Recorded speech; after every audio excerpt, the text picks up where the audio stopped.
A lot of you are wondering what is happening here. This is the second ritual type that is called the death ritual. It's a very, very effective death ritual. And the advantage of this is a prolonged life. Prolonged life in the sense that no man can spiritually hurt you. No man can spiritually hurt you. No man can spiritually use spirit means or malicious means or envious means to hurt you to the extent of taking your life. This is very effective.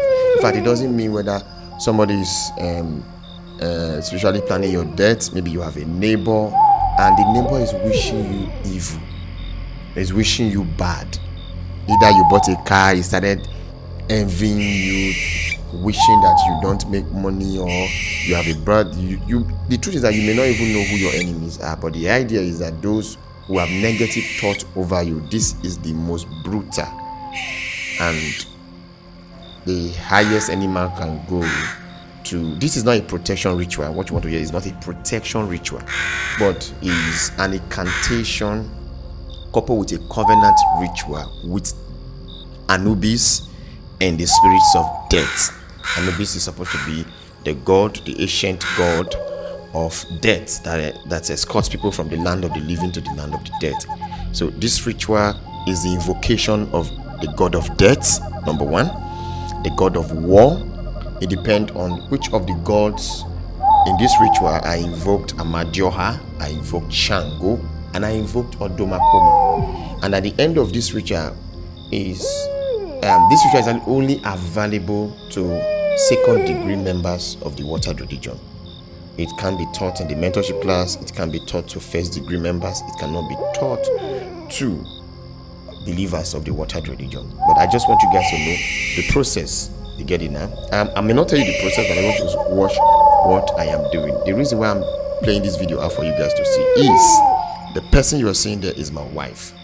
About 3 months ago, if you are in the mentorship class, you will really recognize that I gave my wife a message that from her father's house, there is somebody there, from her father's family, there's somebody there who is wishing her evil and death.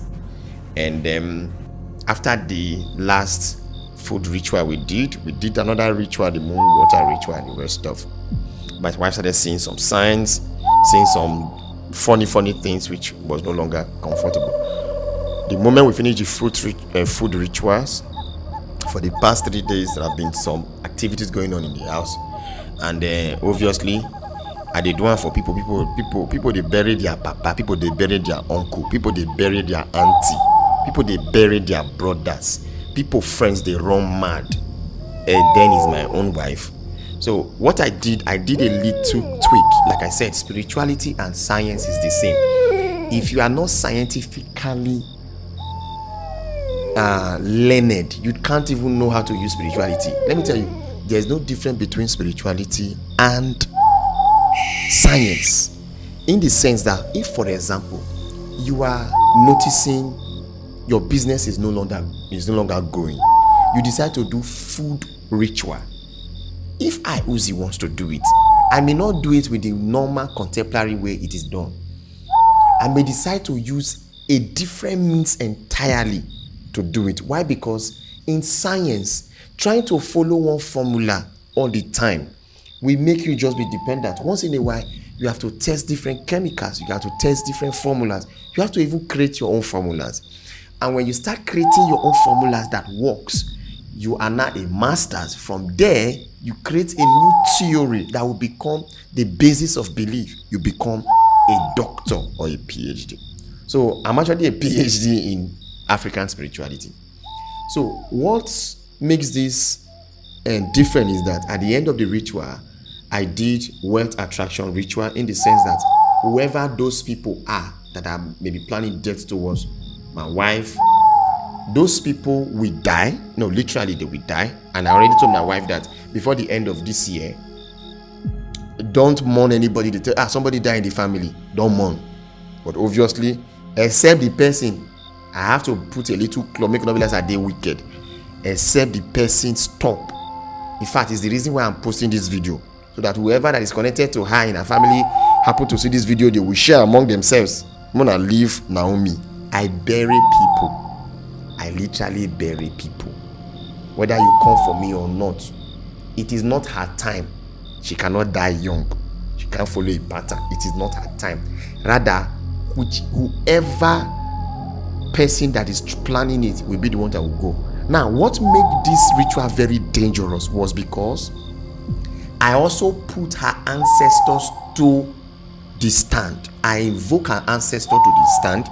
I invoke my ancestors to the stand, in the sense that if what is coming for her is coming from her ancestral side, either a covenant that has been made in the family that is coming to fulfillment to take her out, that covenant is out. That ancestor will be deleted from our record. In fact, he can't, anytime we offer libation, he is banned. So I did an invocation and summoning of the ancestors, and it was an amazing one. So at the end of the ritual, I did wealth attraction ritual for her. I used the watered, pure, fortified perfume to do cleansing for her. Some of the items I use are palm fronds and the rest, plenty of other things that I use. As a person, once in a while, that's why when I tell you guys, once in a while, join my mentorship class so you can learn one or two things. I cannot be doing it alone. Yesterday I told my mentees that stop calling me any small thing cockroach to you. The reason why you are in my class is to learn how to become a babalawo yourself for your own family. Let me tell you, let people be scared of you. Let them call you winch. Let them call you ojuju. Let them say you are worshiping Satan. When they start calling you this name, you know what happens? People become reducing. The people start reducing in your life. And when you have lesser people in your life, you have lesser problem. In fact, there are some people in your life that they are not planning evil against you, but because what is surrounding their destiny and death, and sometimes this thing can be contagious, may be affecting your life, in the sense that you may be the reason why that person is smiling, but the ancestors of that person, or there is a covenant in the family of that person that does not want that person to smile, they will come after you. So sometimes it's okay for you to be different. It's very, very okay for you to be different, because it protects you more. So this ritual, you have to do it as a person that you are not sure. In fact, if you are watching me and you are about doing a business and you know you are getting to a point of your life that happiness is coming, do this ritual. Either you do the normal death ritual, or I can decide to conduct the ritual for you if you are interested. If not, visit one maybe anytime I want to do the death ritual, you can register to be part of it, and we do the death ritual. Let me tell you, the only person that can protect you from an enemy that is planning your downfall is Anubis, Amadioha, or Dumakoma, Shango. Those are dreadful gods that protect their own. If you are not serving deities of your land, if you are not honoring your ancestors, they go do you take-o. So that's my wife I just did this for. That is my wife, not somebody else. That is my wife. That is my compound. May the ancient waters provide for you. May they protect you. May they shield you from the eyes of the envious, both humans, animals, and spirits. Ashe.